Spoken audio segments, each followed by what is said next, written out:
So I was very optimistic, I'm realizing, to sew with this fabric because it's super thin and not very sturdy. But now we're doing it and we're doing it and we're going to finish it. The thing is that I just filmed the video this morning and most likely I'm going to put it in this video. That is just in case down the line it proves that I have very good health and life and that I'm somewhere I want to be and that my philosophy is still the same. If that's not the case and you're watching this before 10 years have passed, I don't recommend you watch this because then it will hold no tested real value yet. And in my opinion, this is how it goes for all advice, and especially when it comes to diet. So it is the medical medium. It has nothing to do with me. I'm not an expert and I will never be, and I'm so glad because this is really deep and it goes not just foods, the mentality and everything around it. It's just too much. Any advice, I think it will be proven and tested and quality checked. If 10 years passes by, the person still does the same thing and the person have only gotten better. You know what I mean? Only gotten better. And I don't know, who knows? I haven't done this. I have done this for some time, but I'm not even where I want to be right now. So yeah, I'm just telling you not to listen. So this was just me telling you not to watch the rest of this video unless 10 years, you know the drill. Yes you do. Yes you do. Imagine if I end up being the first woman in our time to be 200 years old. Then I think that will be of interest to someone in some way. Yeah, so imagine that. If I am doing something crazy or something extraordinary in the future, then I think all my videos might hold some value. And you know, today I saw this Instagram post inspiring how it's never too late to start, and a market can be oversaturated or even packed already, but your twist, your version have never existed before, and it's very likely to be room for your version too. You know what I mean? Again, you haven't been done yet, and that's why you're so interesting. That's my point. Okay. So yeah, hello in the future. If you're watching this in 20 years, I'm really curious. But if you're watching this right now, imagine yourself if you end up being somehow like Albert Einstein after you're dead. Because I don't think Albert Einstein was famous or known his entire life. It was more, what language was that? In his old age, okay? But imagine you right now, you're a young Albert Einstein. Can you imagine how much value you making videos about your life, how it is, that could be, or how interesting? Yes, you do. Thank you for watching. Goodbye. Thank you for watching. And one more thing. Yeah, this might just be, again, this might just be my very last video, because from this point onward I have nothing to share. I'm definitely not going to speak about diet because I have my own life to take care of in this area, and I might speak about it, but you know what, I don't think we have anything else. It was fun. As long as it lasted, it was a fun experience. I know. What's cooking good looking?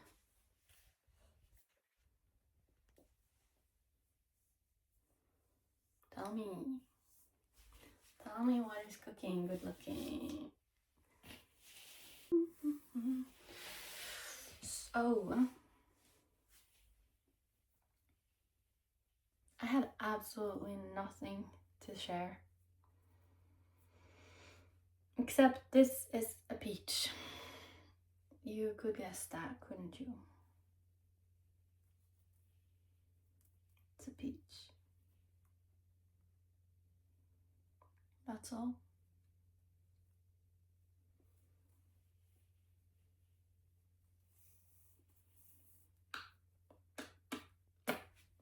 Okay, since we're here having this sewing club together, I hope you have some sewing in your hands right now.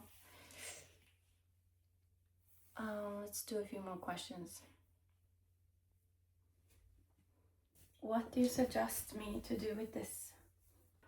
So pretty. Questions were, where is your own diet falling short? Okay, someone is very interested in my diet, okay. Where is your own diet, your own perfect diet falling short? Watching it back, and the biggest area, personally, I think, where my own diet often is falling short is leafy greens. Leafy greens are like king of the kings, and it's recommended to have 2 cups, packed cups every day for everyone. And if you haven't been eating a lot of leafy greens throughout your history, even more than that, because I don't know if it's like, oh, now you need to catch up, so now you need to run 5 hours tomorrow, but leafy greens, definitely. You know, when I lived in Oslo, I was in school from 9 to 3 every day. And in February, I had decided to do the 28-day cleanse, which is eating only raw for 28 days. So this is supposed to give your entire body and system a reset. Yeah, it's in the name. It's a cleanse. So raw foods are usually a lot easier to digest than cooked foods, especially if we put some oils or anything, because then, for example, like if we fry something, it's almost like a marathon for the liver, I imagine.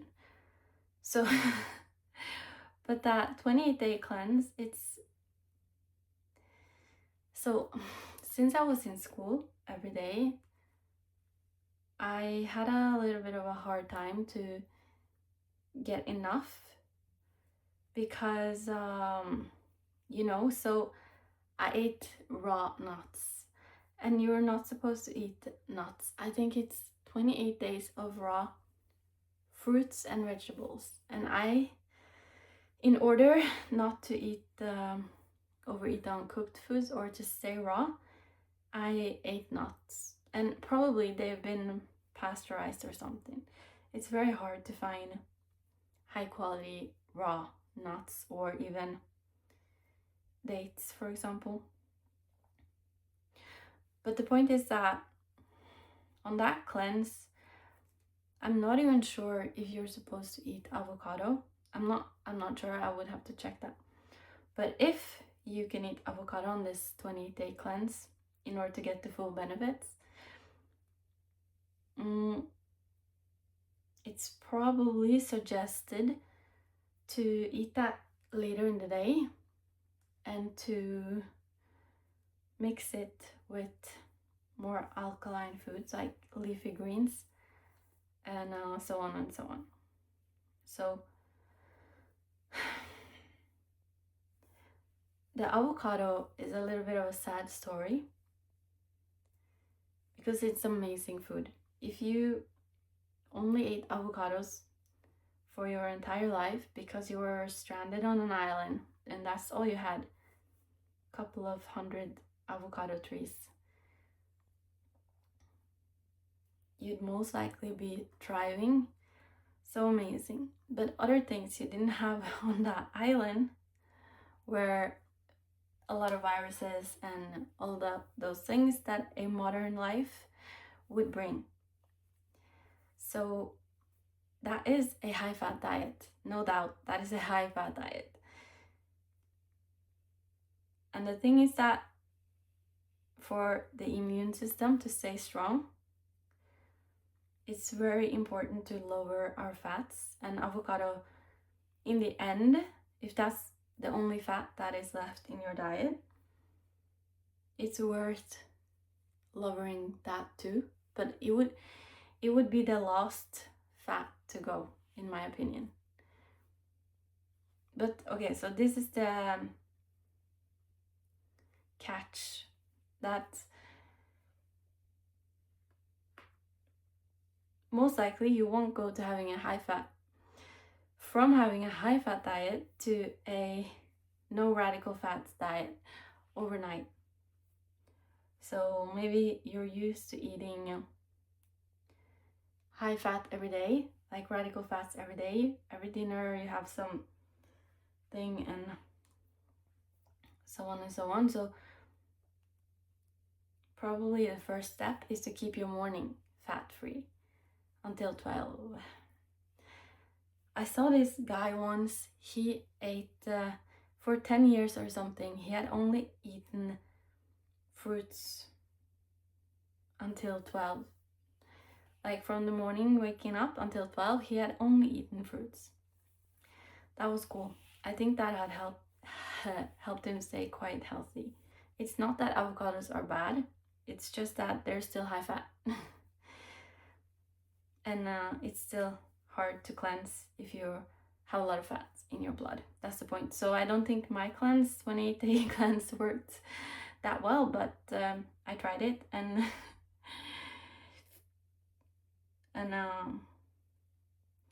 I did eat a lot of raw,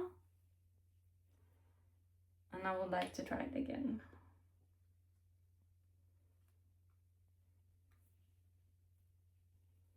So that's why I would not recommend, say Jenna Zoe, she said this, that I don't think it's good for everyone to eat as much fruits as the medical medium recommends, because she has stated that she's a huge believer and she respects and follows a lot of the information. But from a normal life perspective and a human design perspective, for some of us, that can actually make you too sensitive for this toxic world. And some of us just need to have that grounding and not numbing down or dumbing down, but almost like if we were completely clean, or like, yeah, it's probably easier if you have that life in India or in the jungle, something on the beach somewhere, not like in a city trying to be a saint. I don't know. So yeah, I think shifting out your toxic radical fats with healthier radical fats and then lowering them is the best way. Personally, I have now been a few years with no radical fats, meaning no nuts, seeds, oils, or avocados even, for a few years. And that isn't easy because you become extremely sensitive to hunger, because that's what the fat does. Okay, that's why ketogenic diets are so good for people like me, because they kill our fat. They kill our hunger. The fats cuts off the hunger signal. If you do have a compromised liver and you want to lose weight because now your liver has started to pack fat on your body because you couldn't take it off, it's not about eating less. It's actually about eating more fruits and vegetables, eating more fresh things so that they can help you and replenish you in a way that it's hard to do with just water or just less calories. So eating more calories but the right kind can be efficient. I don't know. I don't think you should overeat on calories. It's not balanced. But the point is, it was never about eating less. And that's automatically what happens. If the first thing we do is to reach for something high fat, we will eat a more compact meal, but less. Okay, so I'm sure, yeah, that I'm the one of those in my family that eats the most. And I eat the least high fat. So I don't know about the children, but I'm picturing the adults right now. The thing is that I heard they had done this research for Christmas. How can you eat the most food possible for Christmas? Because the food is so good. You want to eat as much as possible. So what they figured out was that you start with the vegetables and you eat the vegetables first and you eat as much as you want of that, and then you skip to the meat and the more fatty part of the meal. But if you skip straight to the sausage, I can imagine that first of all the vegetable wouldn't be that tempting, and second of all it would kill off your hunger signal very quickly. What I mean is that with any addiction, I'm not considering fats as an addiction, but I can imagine that just see how long we can go without it. Push it later and later into the day, and not because the farther into your day you put the more heavy fatty things, the more likely you are to eat more apples, more grapes, more vegetables, drink more water, and so on. And those are the things that will keep your blood flow smooth and running, and the immune system so strong that yeah, it's more likely to stay healthy and energized. And your liver can do what your liver is supposed to without having to process too much fat. So yeah, I think you got it by now. Fat is actually a real challenge for health in general. And it's not that avocados aren't an amazing food, because they are. But that doesn't mean that for a modern human that is struggling with their health, that it's the first go-to in order to clean up your everything. But it's a tool. It's an amazing tool. I'm going to say it again. I think it should be the last thing to go if you're wanting to lower your fats. Just push it later into the day. Keep your morning fat free. And this is just all medical medium information that I've seen worked for so many, myself included. And when you've been on a high fat diet for a few years, you start to understand that yes, there's actually something very important to this. Very important. Especially for the brain, because one of my main reasons to go on a high fat diet on keto was that I believed that my brain needed it. Then it needed the coconut oils and everything. But it turns out that our brain, it's mostly hardened glucose and it's very little fat. And the best fats that our brain can utilize very efficiently are actually fats like the seeds in tomatoes, the microfats in berries, and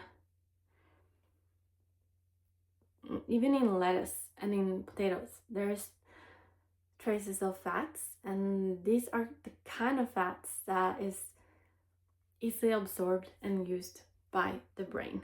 Okay, that's what he says, and that's what I've seen in my own life. It's just so much magic to this information, and I wanted to share it. I'm gonna sew this now, and I'm gonna shut up.